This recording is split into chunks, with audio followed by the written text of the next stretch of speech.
Chapter 53, Glory Days.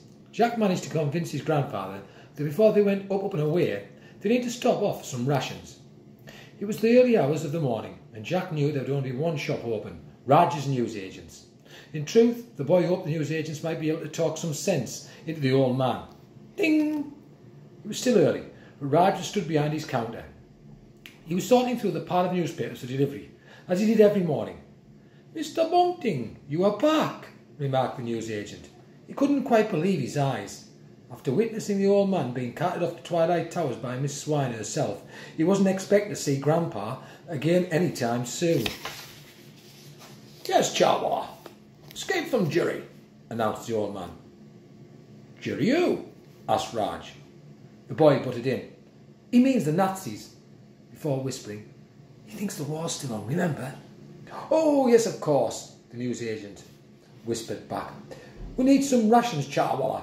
Quite smart. Need to be back in the Spitfire before dawn." Raj's eye darted at the boy for a reaction. Jack shook his head a little, and the newsagent understood that this meant he and the boy needed to have a secret talk. "Just help yourself, sir," Raj said to the old man, who proceeded to patter around the shop looking for something to eat. "If you can find any food left, that is." Aunt Dimitri managed to break that door down during the night and scoffed everything in sight. She even took a bite out of the colouring books. The boy double-checked that his grandfather was out of earshot before speaking. "I just helped him escape from Twilight Towers." "Was it as bad as people say?" "Worse, much worse. Grandpa thought he was in Colditz Castle, and he wasn't far wrong. But now he wants to take the Spitfire into the skies." "You mean the one for the museum?" "Yes. It's nuts. I just don't know what to say to him anymore, Raj. Please, can you try and talk some sense into him?" Raj looked lost in thought for a moment. "Your grandfather was a great war hero. Those were his glory days." Yes, I know," agreed the boy, "but..." As Grandpa was munching on a half-eaten chocolate bar he found on the floor at the far side of the shop, Raj held his finger up.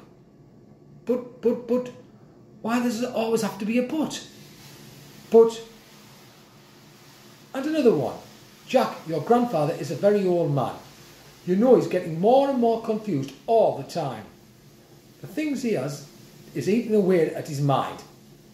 A tear welled up in the boy's eye as the newsagent said this. Raj put his arm round Jack's shoulder.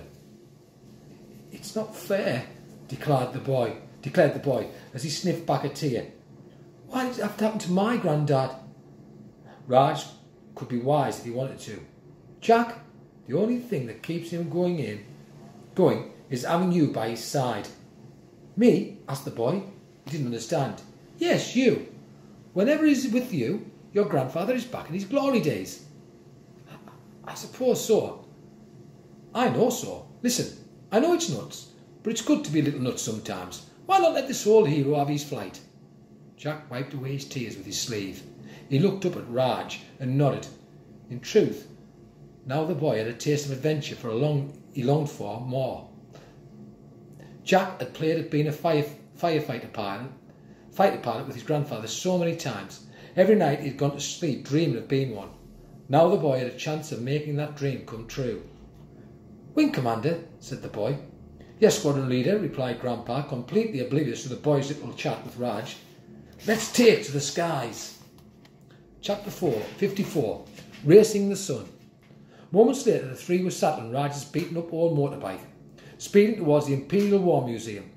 The faster they went, the more the motorbike rattled. Jack was squashed between Raj and his grandfather. He was worried that the little old thing would shake itself into bits. They were racing the sun as the sun was coming up. The hope was that if they could arrive at the museum before dawn, they'd have a much better chance of stealing the Spitfire. That way, they would still be under the cover of darkness. With any luck, the gorilla-esque security guard would never have started his shift yet. So early, all the roads were clear of traffic. In the hour it took to get to the museum, they only passed a few cars, a couple of lorries and an empty bus.